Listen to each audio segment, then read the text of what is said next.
किसी गांव में एक नेक दिल चुड़ैल रहा करती थी जो कि गांव वालों की मदद करती थी।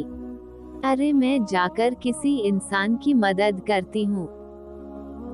वो चुड़ैल जैसे ही बाहर निकलती है तो क्या देखती है, एक मोटी औरत रो रही है।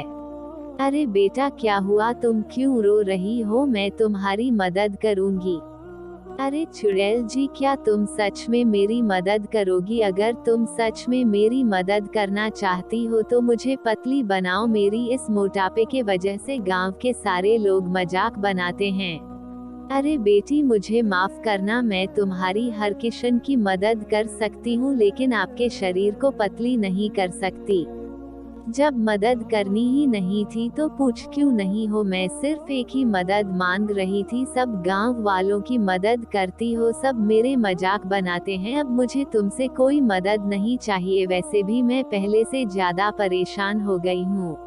राधिका की यह बात सुनकर चुड़ैल को बहुत ज्यादा बुरा लगती है। अरे अब मैं बेचारी राधिका की मदद कैसे करूंगी? दोस्तों अगर आप लोगों के पास कोई उपाय है तो हमें कमेंट सेक्शन में जरूर बताएं।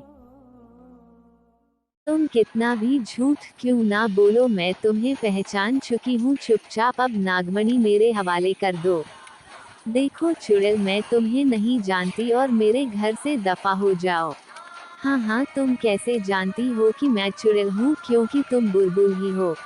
मैं कब से तुम्हें ढूंढ रही थी, मुझे 18 साल हो गए, अब चुपचाप नागमणि मेरे हवाले कर दो वरना जैसे तुम्हारी माँ को मारा है तुम्हें वैसे ही मार डालूंगी।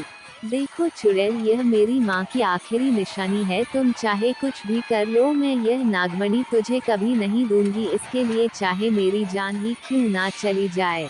देखो बुलबुल तुम मुझे नागमणि दे दो, मैं तुम्हारी माँ को तुम्हें लाकर दूंगी, अगर तुम नागमणि नहीं दोगी तुम्हारी माँ वैसे भी करने वाली है, फिर तुम उसे कभी नहीं मिल पाओगे। रही बात आखिरी निशानी की, वह तो तुम्हारे साथ ही चली जाएगी।